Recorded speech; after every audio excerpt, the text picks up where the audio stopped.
Kan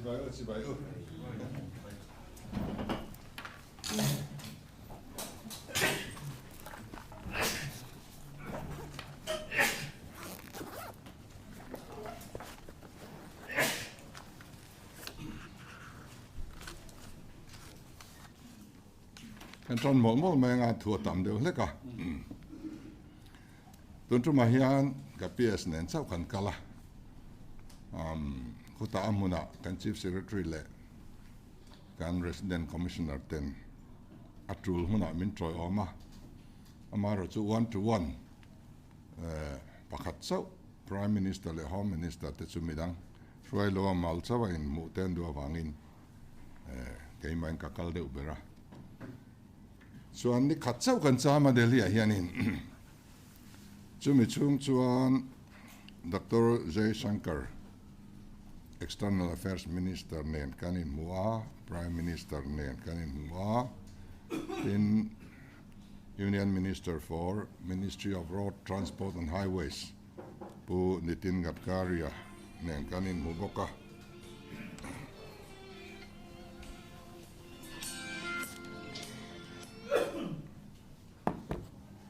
Home Minister Pu Mitsa kanin mu boka kanin biak na Home Minister nena kanin biak na han bozui ngai ama wangin Home Secretary nen kan hanin muzui boka tichuan Civil Aviation Ministry and Secretary tenen anni hi chuan kan thlen ina minron mua chuan kanin khom boka chuan hon pain Kolkata nikhat kanron sama British High Commission kan tloa inkom na kan neya tin Merchants Chamber of Commerce and Industry kumza chuanga upato heng sumdon na khovela chuan India rama chuan Pol ania sumita chuan Chief Minister ni minlom saka felicitation program and siama tachuan kan wakala press meet and local maya inkom na kan nei khan press conference aningal tamaya chuan kulama press meet po an kim le a tin Delhi Mizo Welfare Association le kan ko ran try to te le zirlai try to te so lui kan kil puya so tiang bokin Calcutta Mizo Welfare Association te zirlai try to te le olaya kan pastor sen khattene ni jana khan so lui kan kil boka tichuan kan zuk kala thil poimo kan han soi te hi tlang pui tuin pakhan na chuan Manipur le Myanmar atanga refugee local and called chungchang ania ami chungchang a hian Myanmar nena kanin kara hian border fencing da tumna India sarkar hian alo neya tun ministry kalta nilo amma sazo ka MNF ministry khan triau dunga border fencing nei hi anlo zuk rota resolution assembly khan and pulu ta khatila khan ZNP kan ni a ZNP legislature party khan kan pompui thailo kan pass pui du lova kan chuak tau to a chemical zel te po khani na langa tu na hian refugee te anlo kaltam le ta ka wangin border fencing nei kha anlo ru ka amaro chu khilai boundary ki barlui ramri ani a hi ramrian siam don khian min ron lova kan fiat pui lova kan pompui bok hek lova engtingnia ma chuan zo na thak te ro rel na pakhata kan la omang ti khir tu kan nia ZPM te hi sumi kan Greater Mizoram policy nen chuan a in kala tin India sarkar hianin akhan bharat antia Greater India ani ve ma yang chu sumi dream chun nei ve bokani sumi nen chuan kal koptir alorem chang viawa chuan khilai khian fencing kan da turin lo kan da chuan he bar luiram ri hi India hian kan pompui kan recognize ti na ni dona kan ram ri tak tak so khi ta ani turani he hun hi kan la thlir renga chu wang chuan elai hian fencing kan da tur ni lowang kan pom thei love kan ti a chu min pompui via win kan ria a kan zo reunification kan ti le akhan barat anti hi kan kai kop ani ber mai chu wang chuan khilama kan u naute an du wang po ni lawa elaya him na zonga local te hi an ri ru kan ti na turan lo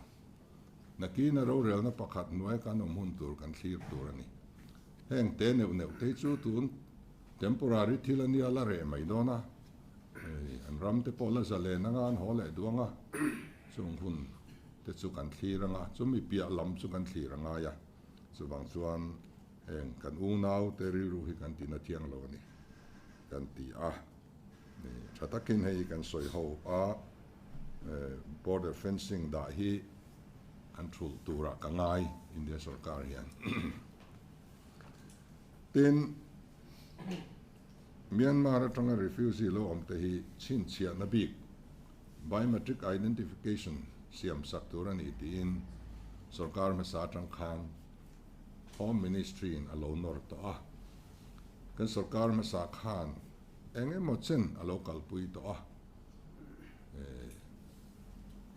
ma po an lo la viau to a amar su in thandona khan an chol san ri ni ro sen ti a chu tu na kan din munania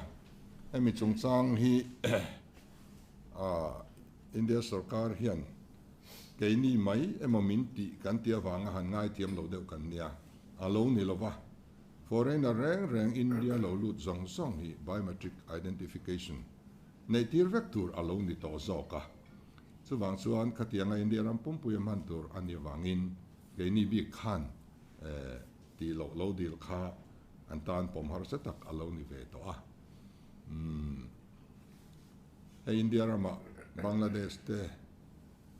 bundang dang atanga aru ka lo lut ru tam tak kan nei to asama te po tam tak kan muwa khang buai na kha India hian pumpel adu to wangin hetia dan lo lut omreita citizenship nei le mai ta ho hi ti top ani thene turin biometric identification hi India ram pum puya introduce an lo tum to a chu in pom ve ngai ni in thetiam te min ti a kan thetiam viawa ama ro chu kan u nau ral tlan local te hian khatianga chin chia bik an han ni khan min thon hodon aniang ti hlauna lian taka phena hian an neya chu an ri ru ti rom tu ani a emi an hau thon na hi chu kan ti re sak angai kan ti a Home Minister in assurance min pe a he thil hi an mani thon hon nan kan mang don lo thamuang takin lo ro se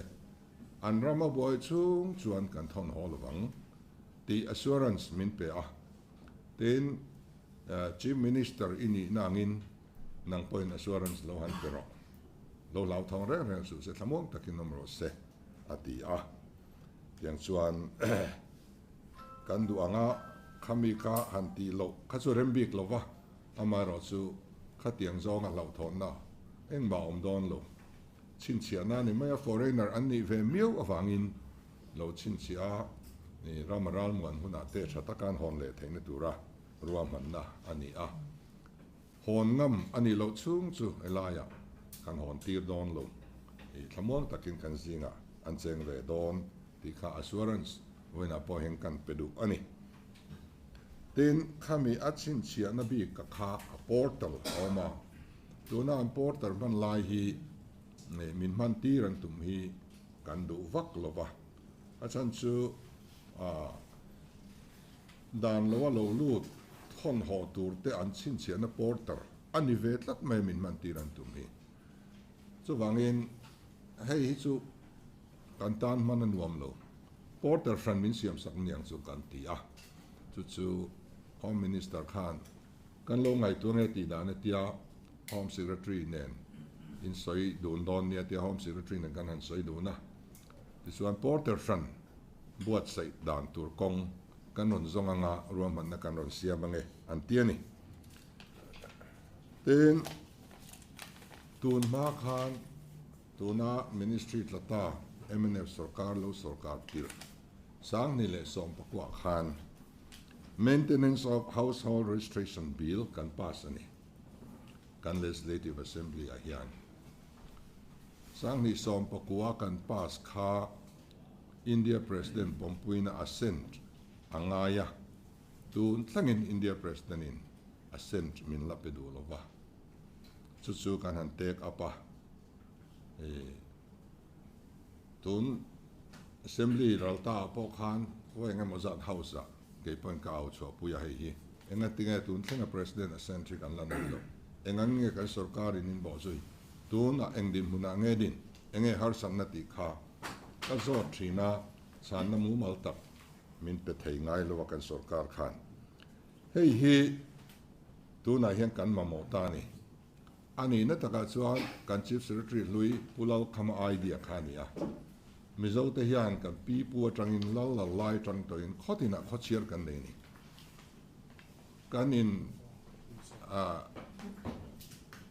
kanin chin chia ve thlap ani tun ma po khan chu kan nei lo awangin chu kan nei lo wangin tuna hian kan buai ta deuh ni in alanga hei hi India President hianin assent min pe sela hei min man tir mai ro ti chuan khotin khi kanin chin chianga hei hi chu a permanent solution to rani a ti chuan foreign na tanga lo lut kan ri ruwa chuan chim lampang kho chaka kan u nau te lampang ai mai in Bangladesh atanga lo lut thin te nan kan du ani hei chumiania wang chuan nakina hei hi kan introduce thei chuan mi an pem don reng in ko hrana pem le kha kan lang chi hian an pem san tur khwa tangin pem le khan langa an lo kal na tura an lo chin chia ve lenga khami te khole tuini lo khachu khatiang khan kan thlia rang zung thei to dona ama ro chu ani anga kan bil kha pom har sa ti an lo ne ya withdraw le mai wala atharin ron thelut ula minti a chuan athara siam dan kha indu dan kan khesi lova chuwang chuan siam dang lam indu na lai in modify du lai kha appoint in home secretary min ron pe selangin chumi dung zui chuan kan lo siam thang atharin kan thelu don nia kan ti a hei assembly a session kan nei hun masa a kan pe man thei kan in be sia atharin hei kan thelu lenga ti chuan household registration bill sarkar masalama an nor chwa zolo kha kan nei thei tura kan in ngai ni tin a chom dol na da hi Manipur le Myanmar atanga refugee local chom dol na hi official a kalpui thei alo nilova India sarkar hi 1951 UN Refugee Convention a khan signatory an lo ni tlat lo mai India sarkar hian kata khan India sarkar hian in amninga sign ve lo wangin tu ma hi refugee angin India hian a en thei lo ni ten chu mai chne lovin 1967 UN protocol aum le a refugee chungchanga chuta po chuan India hianin ming assign lovani khamiani wang khan refugee ti ming banga enkol na pe kha thil thei ani lova kaini rama cha ni lovin India ram pumpuya refugee kan nei ve thiang talo lat mai ni enge ni hei hi an ngai to na tu ma ne ro hun lai tang dai to a til local chho to khania a chan kan juk traverse se lova tuna yan kovela hian sarkar za som kwa vel kan oma za sarkar za som li le mi sarkar frang za som li ten hei hi an poma an saina India hi kan tel lovani chu wang chuan refugee status hi kan pe thailo antia in non luigi po ani chuang lova ama ro chu refugee status pe chuang si lovin ai kol na ai ro chuan thei to pa tho ho kan tuma central sarkar le state sarkar in kan resource nei ang te an ni tan hian kan mang nona kan de na an khosak atul sung chu duat takin kan en kol anga sum le pai kan nei lo viau na in emi konga hian central sarkar point mi thla tham don chuang lova chuwang chuan lungai tur chu omin kan threlo refugee ti ming an pulo na a chom dol na ero chu kan kalpui don tho ani ten British High Commission a kan len hian eta an how to paber India marchak BL2 chu sung len chuan British Sarkar atanga tranpuina relief measure om thei om te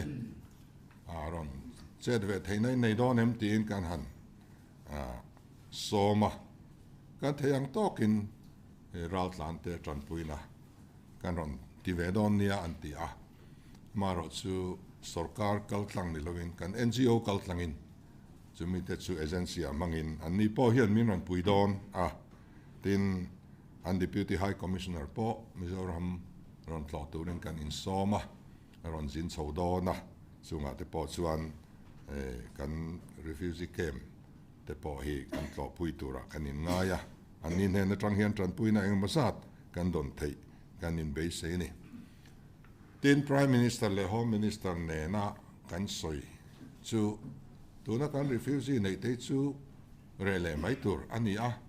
Manipur atang local te phei chu foreigner an ni lo rim India khole tu an nia India constitution hian India le khole tu zong khoya po India rama hianin an om theyang an in beng bel theyang ti hi kan right an ia citizen zong in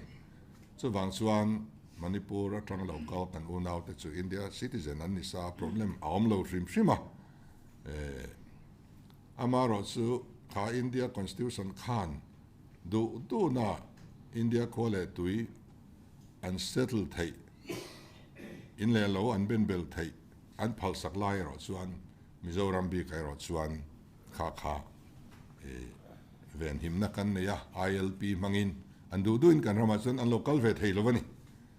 khami protection kha kan nei sa BFR Bengali Strand Frontier Regulation British Hovinamin Siam Sak India Independent Nuwa kan adopt zui tak zela khatuna hian danding lai lania kamin nuai khan ILP kan neya chu tuna Burma le Myanmar atanga refugee local te a hian he ILP nuaya Mizorama pon lammi lo lut te hi an ngai poimom zok ani ti kha ka thena abik takin West Bengal le Assam Muslim ho an lo lut renga West Bengal sarkar le Assamin adal zo si lova kan thenom haila kandi district ate peichuan khang illegal migrant kha za somriat ve lai an nia chung mi te chu Mizoram an ron chowa permit an ron la a Mizoram Muslim an tam lutuk to hei hi kan check lo chuan nakin zela kan population balance po hi lati boy the ni a kan resonant kim min trauma hei zok khi kan ngai poi moni ti kha ka thlen ve a prime minister le home minister ne na heng ho identify nan hian biometric identification hi imang zo kang uti rot na ka siama eng po ni se proposal ron siam la kan lo enang an tia tisuan kan official ten proposal an la siamanga prime minister nena kan la the lu tanga a khami biometric aim kan man lo point ILP kan kalpui dan hi abula tanga en nona chambang om thelo tur le tuna hian khoya nge om voina exam nge lo lut nak tu ka exam nge ho tur khoya nge nom hemi riat na tur system thatak hi kan siam angaya chu phalna min pe ani chuan Ministry of Road Transport and Highway pu niti Gadkarni nen kanin huwa kan ram kong lai dang kan soya tuna NHIDC lina kong anlaya kan environment anti siat na sat zia hi hei hi kathena hei hi atheng zui to turen lo kan ram anti chena sal tuk to hetiang hi kan ministry noi chuan athen kan phaulon to lo atia chuta chuan NHIDCL kong lai dan sakle zuala kan en puya kan control thei dan tu te kan soi tlanga hemi chungchanga ka thil thlen hi a press meet en henan soi vek chi po ani lova a result in le mai don en akin tu nang hian an tal kan rem ti don to lo kan ram anti chiat zel hi kan phal don to lova so da chuan ro man na ngang mo kan siama wan tlanga han puan chu chi po ni lem lo te la kha ka du tok mai la ten British High Commissioner kan len na hian kan ram mau atanga mau riak lak na tur bioethanol project chu din kan tuma Foreign Commonwealth and Development Office antia FCDO hemi te hi investment he project a hian anon nei ve dona investor zinga antel ve dona ti chuan tuna tanga rei lo te a hian hemi mau riak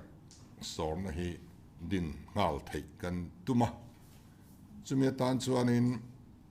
PowerPoint presentation minron pe sela ti chuan kan minister tele a concerned department official te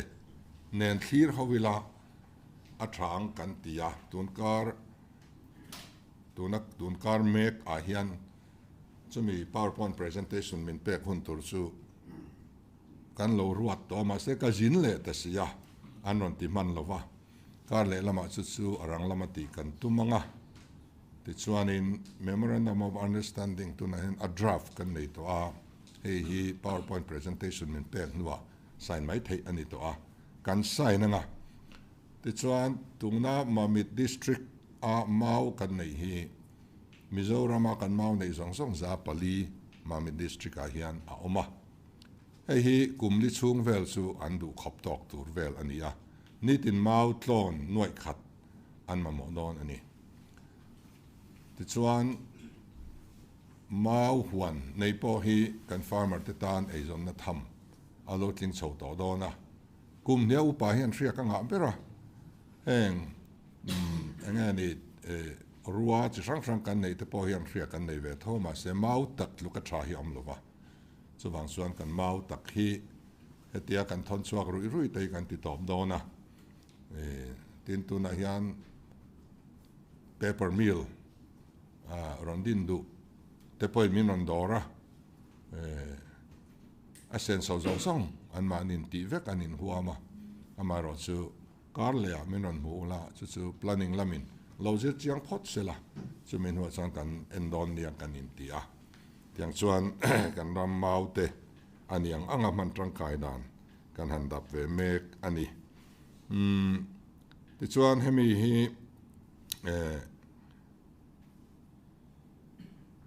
kumin chung hian tran ngal kan tuma rampo tuna hian lei mai tur an hual to a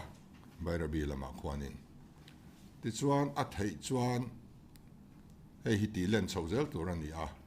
he ta mun danga po he tiang hi project hi pani pathum te chu la nei thei danom se a thaveu don a kan tia chem tum ne na ei han mu ve mai theina technology dang ngai lo amau bula tanga ler thlenga man thei ania chu alom viau tura kan ngai ani hei hi tin British High Commission hian Haidal project midin pui hian re lova chu mumal zokin kan department nen la soi hova kongzon ni seng kan tia chuan kong lai tepo engama chen kanon pui theyang cheu min ti boka tin Mizoram atangin atam theyang ber nurse United Kingdom in ron thon thei chuan alo mau khopang an ti a ti chuan hei kan ko khranin College of Nursing te Nursing School te an nei chowa nursing lama hian chakzo ka ma kan lak thei chuan tuna mihring kan export hi housemate te na nuai nung ka tongan huat thu suwa thok deuh lir kan exporta khatia na nuai nung thok tura kan nula te kan tlangwal te kan thon chuak pho hi atlom thlakin ka ria ko hon vek thei hun hi omseng ti kha ka ri ru chuan oma ama ro chu technical mi hei plumber te engamo na sang vak si lo le nurse kan tiang te hi dima na sang em mani chu atam theyang ber an hlo a thabok sia nurse kan thon so thei dang kong hi min ngai to pui anin huama chu kan ma chop ani a tin British Army a kan mi zonu la le tlangwal te an tran ve thei dan tur kong kan soi ho boka British Army han ni de chu chak ve tak takin tamin ka ringa an hlo tha em a hei Nepal ho te point Gurkhali ho te po hi an la trang ringa sumi kong chu dap turin bo zui turin kan da bok ani tin Chamber of Commerce te na interaction kan han nei na hian Mizorama partnership ron nei te an chak em maya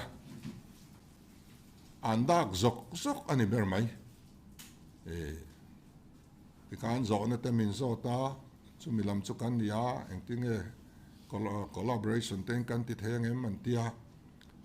acha kan tama Delhi kan cham chung point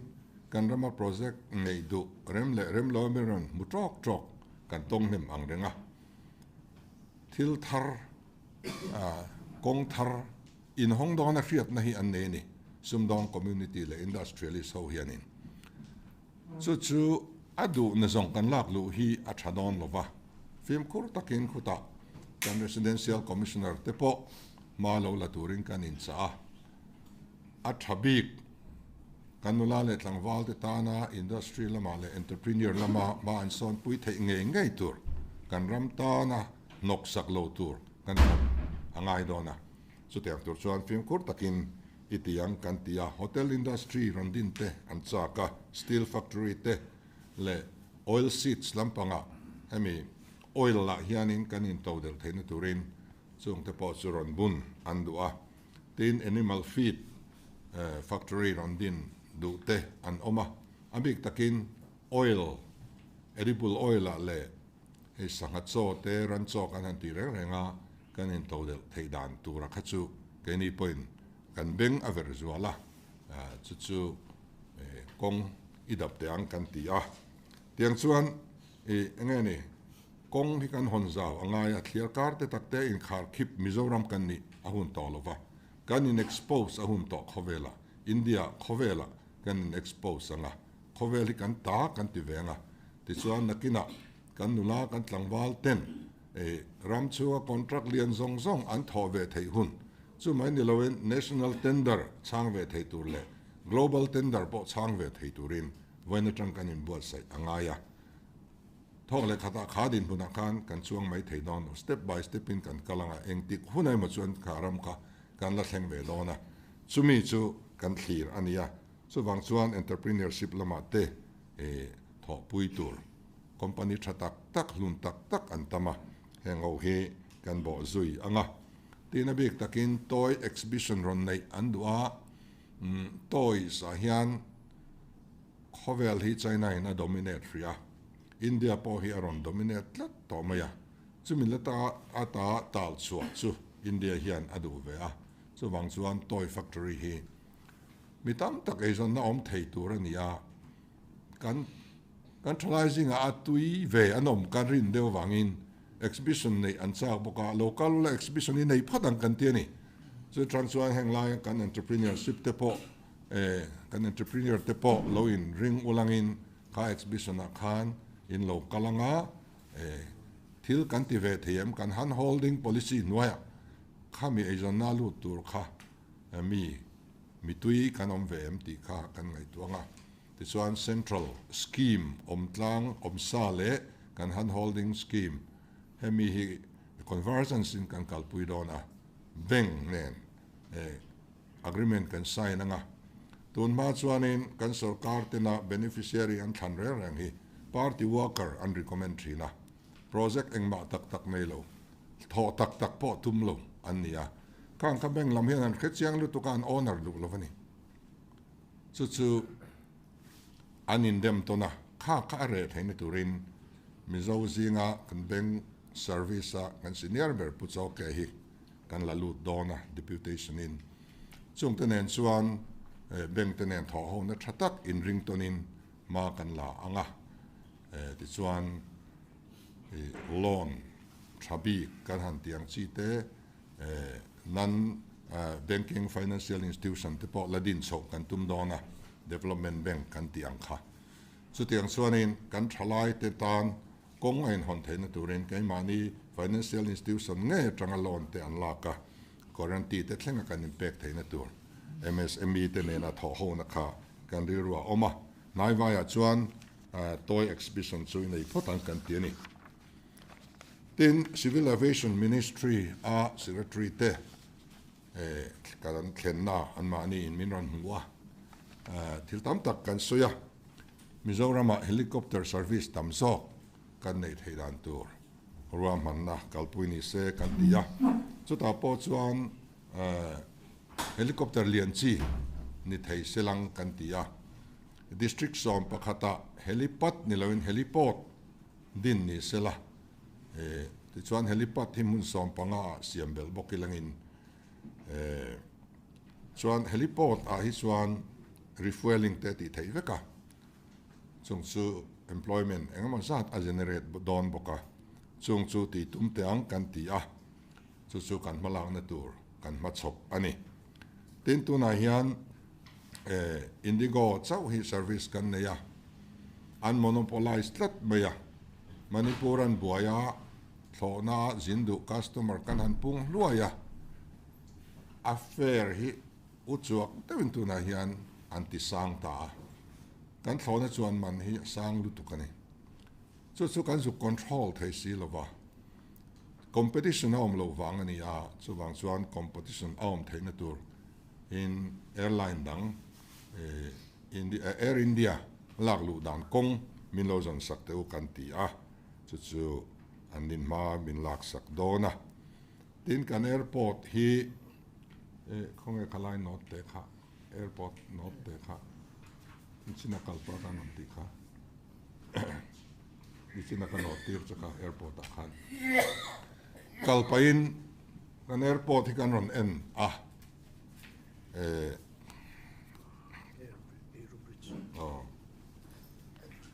tu na khonin ramp an lo siam ve kam rule ten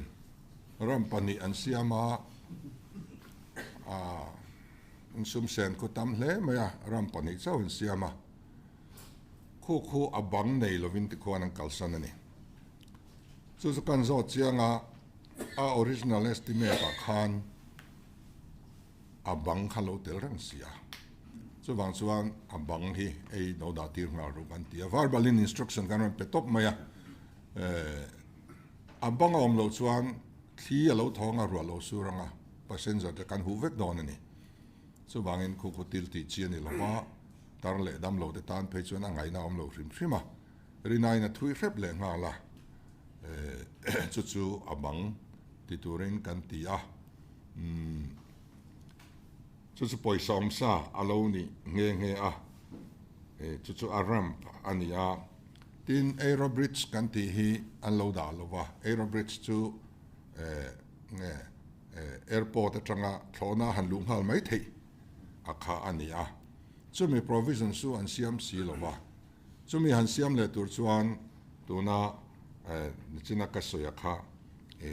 a ramp ku chu chiat le ngai don sia a boy thla khop mai a poi ka ti khop mai ei thona trum huna te chuan thona airport atagin leya kal lovin thona chunga kan lut ngal mai ania leilon an do a khatiang kha an lo siam lova aero bridge kha provision alo om reng lova maro chu tu mai han ti le thei ani to lova tin baggage area khu asir le lama chawan lo da a le lama apani nia da turin instruction kan pe ngala chu a original estimate a lo tel vexa a tel vexi kha ale lam chawan siam ale lam siam lovin ti kwan an kalsana hei tur hian elo contractor hian atira estimate diktak amin hei baggage area hi siam turani kan tia chu an thongal tura kan ngaya tin khomi a chong chung an siam mek departure atana an tia khu khomi kong chong kan han ti khu vaibel se sari chuanga gamrula na siam ania khomi a khwanin a dropping zone a khwan engma a chung zan lia tu omlo ni khatiani khachuanin fura kan lut kan suak tur kha ro kha kan do don ti na nia adik lo trim trima mun nia dropping zone a oma first floor a kwan ko khu a chung zar ve turin na lo tang ngal turin instruction kan pe ngal bokani chu tun hon pa kan ron ti ania I estimate a lo tel vek boxia khana na chu anti turani kan tia tin VIP parking a ran pa da kha kan ti bo to boka VIP big a ran pa turani lo kan ti ni tin kan airport hi a hau tak lutuka kenia state house tu main state ta airport nei du adom mia to lova kenia re theiberina airport state airport kan nei hi thila thak deu pania chu wang chuan hei hi AI Airport Authority of India kuta emo Adani Group a emo in London ngai to ni seng kan tia chu ministry Civil Aviation Ministry in min boy pui dona Adani Group po hian dio letter anon ziak to kan nena atu nena zok nge pe la thang tia kha kan zir chiang anga arang thayang berin kan airport hi chumite kuta chuan lan kan duani tuna kwan night landing po kan lati thailova han upgrade tur hianin ti ngai la tamnu to ka khoy summa kan neilo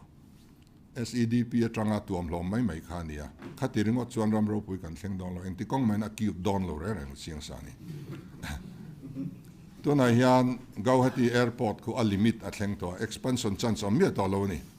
ku ai kwan chei that thei ni to lo leng pui hi nakina international airport atan po potential nei kan nia refueling system te engkimom se kimi far east lama thok so tur zong te po heta hian antrum du don a kong anai zok boka chung potential nei chu kan nia wangin ade ral na tur ahlan chon na tur a po hianin market nei tha kan in ngai ni atu zok ber ne na nge kan hlanang angam huai ne na khan hei chu kan hlan mai do na hei kan han malak na ania tin home minister ne na sam ne na kan in karam ri chung chang kan soi boka chu buaina le tharum thona hi thleng to mi alo sila ei chu political level a kan soi fel to rani kan ti a chuan tun ni sam pakwa hian Shillonga plenary session NEC kan nei dona home minister aron chair dona chuan sam chief minister Himanta ne hi soidun turin kan da boka home minister in min riat puya tiang chuan buai le nga ka phi chung lovin kan buai lo lai tang hian kan ram ri ching fel turin mala ngal a tha kan ti a in rem dan kong ngai to kan tumani ten Delhi a khwan Mizo community khwan kan house lo khu chu Christmas ate kum thara te chapchar ku ta te han kho sak theina an nei lova ruai te kan lo the duwa kan thanem be to sia manja na cho kan han ate po kan leng lovani chu tiang chuan e wangin peace center kan mamwa peace center to ram lo da pro kan intia chu ram le tur kan zonga nga sumi su kan mu thei chuan peace center lian deuh tak mizo community chian ni than nia kan om theina tur kha sak chho kan tum don ani ten Calcutta po hianin cultural center kan mamua chief minister nena kasiak dona mun min peturin West Bengal chief minister ku kabachmet ania 8 Lok Sabha anau pangber ve kan nia MP kan ni duna chuti lai chon kum som thum panga chau ve kan la nia alodam lova ka anuam sam lova ka mut man ta lova to kharem ta chi lova ani ne na hian ngen ngol takin cultural center tur mun kan dil don ani chu lot lin don le don lo chu thu dang ni seng tin new town na kan house kan ron tlo boka kalpain centralized AC an lo na ya how tak ma amen ten nan kum khada nuai sare nuai riat ten lo senga a that hei box si lova chu wang suan split AC kan mamwa chu tiang tur chuan ruam han lo siam ulang kan intia ti khu chuan classical le ni puya om ngai na om lova chu wangin kan nei na ko la rei lo viau na adin mun ko lo che viau mana ko siam that kan duwa ten balingans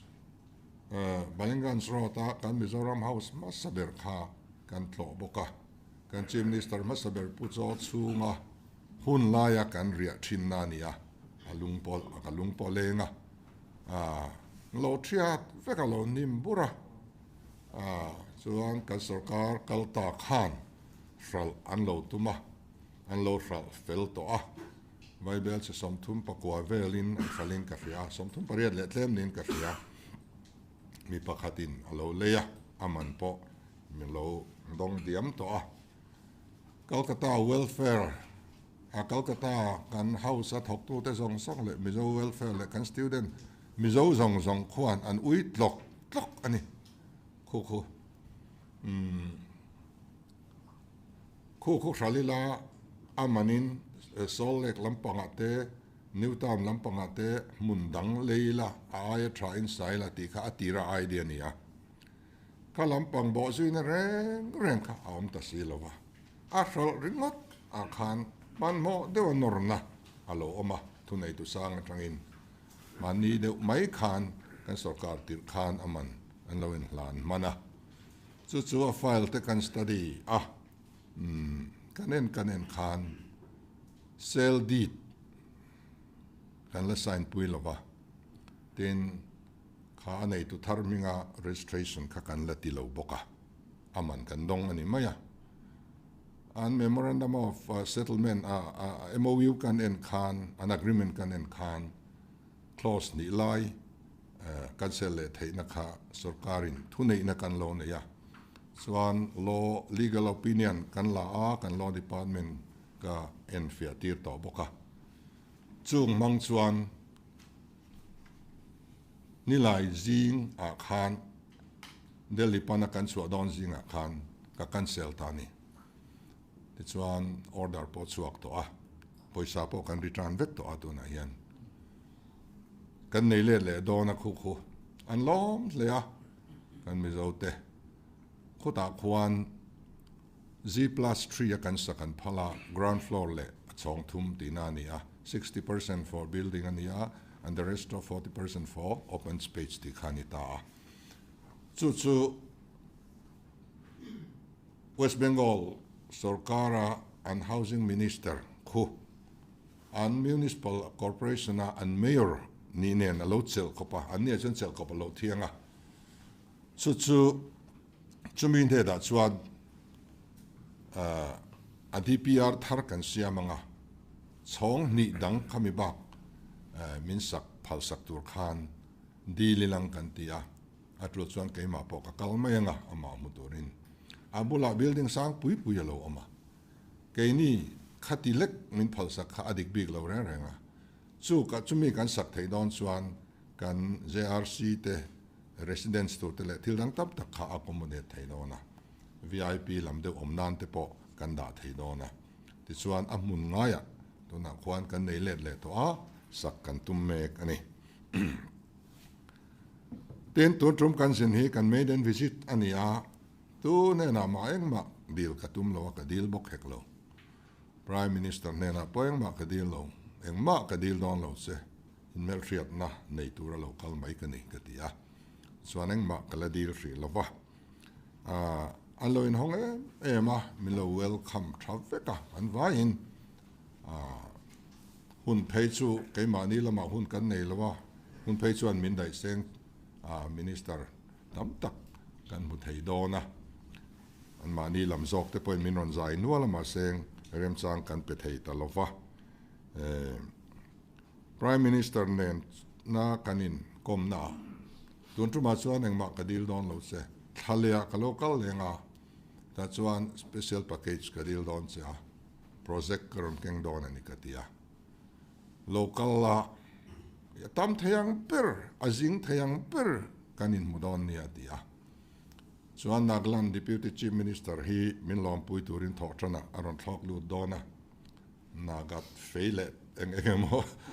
aron keng dona chuan ikal le hun chuan min hruai ngei ro tia chuan prime minister nena khan Nagaland deputy CM hi karon hruai thengem katia eron hruai ro du le cabinet zong poron hruai ro min tia tiang chuan in po takin kan oma kha to ka prime minister nen hian in mu deuh zau reng tha kan ti du na ti chuan enge kan la dil don chu kan la soi lo wanga kan ram tan thil thatak project lian tak te po kan han mi thla chuan om ve a kan lo thlin don le don lo chu thu dang nei sengin chu tiang chu kan tuan trum zu kal hi ani a ten kan ang lo chapchar ku ta hian kut pa turin kan som thangota chu a o mai theilowa o lo mai chuang bok lova hun min pela arem chandan karon ngai tuanga chuan arem thei chuan karon kalange atia chuan arem thei don chuan kut pa te po kan mang anga ten Jai Shankar Dr. Jai Shankar kan external affairs minister hi lozin don boka lozin turin ka soma ani hianin kan Burma unau te refugee camp te po en pui ka du rim fima tiang chuan arang theyang berang kal katumang atiani ten khang ba ka khan kan drug addict te rui hlovena min ti buai na salutuk hi kan buai puya tuna en mi khwal tha pani kan nei me ka USA tangin pastor pani anon kala Presbyterian Church of America amite ani a helaya keima ges angin kalo thenga ti chuan kan home enge mozat amun an tlo to a an la cham meka an la tlo zel dona ti chuan an tlo thei ang te an tlo zo excise minister le social welfare minister nen kan pathumin an manin an chuan a conclusion meeting nei kan tuma headline local na zong video an siama ut an mun pui American keng thadona ti chuan tuna kan rilruwa chuan center lian tak rondin an duani center lian tak rondin an duwa helai an office tur lo dona theite po kan om to a alom om khopa amaro chu kan center thren khat lo an tum ten an lo cooperate vak lova apoi katia tuna home kan na yang hi chu in lama boina an siam lo nan enge mo chen kan da sang ani de umbaya an lo chua lein ma ejon na turan nei chuang lova an lo chua ejon na an nei theinan khatianga thiam thil enge mo tenen entrepreneur lama te skill development ate chortla ka chua kan dua chumi lo chuak chu kan han holding noya kenin kan lo tuam lo manga mani kulaya TBCC center kan zut lo te kha thalai tha mi zariat le samnga ma thu ka zuk soya kan nau zo minga ho ania eng ma tho chu anei lo thalai mi zariat vel kulai kon tom ringot mai apoi lu to khei kan ram tan chuwangin helama hian chak taka kal kan tuma tuna America rama tanga palai local te hi e kar le an lawm thleng dong na in kom na kan ne ngan hon le main chuan an zuk hot thanga America thil project lian siam thei tur nia min ngai sak chuan elaya project lian an ron siamanga ram te kan lo peang a sen so zong song an mani ti vek tur ania ke ni sen na tur am loa ram te kan lo ngai tu sak venga e tiang chuan a donate thei te kan om phe chuan lo mom khopanga tiang chuan in kan rama rui lo ngai te ti tak tak a chan chuan na e tho te po kan han tum mani tin a to ber kan soi du chu 100 days program kan neya ei sarkar na rei lo te kan han lak chung hian kan official te felzia ka mua an lo efficient khop mai Mizoram sarkar na tok te taipon taima aran pon rang nan thok treu mana kan 100 days program hi tam tak tun hen kan achieve toni tin 100 days a han rol meu chuan 100 days program chunga kan khung lo hi engma zat kan ti man don bok ni in kan in ria kan officer te chunga lom thu ka soya tuna hianin engemo kan ti bel mek zela kan puan chu ba ka khan tiang chuanin ma lak chaw mek zel kan tuma kan sarkar na tok te chunga po lom thu kan soi du ani ole kha zong khani selangin anin zo fia du te kan nem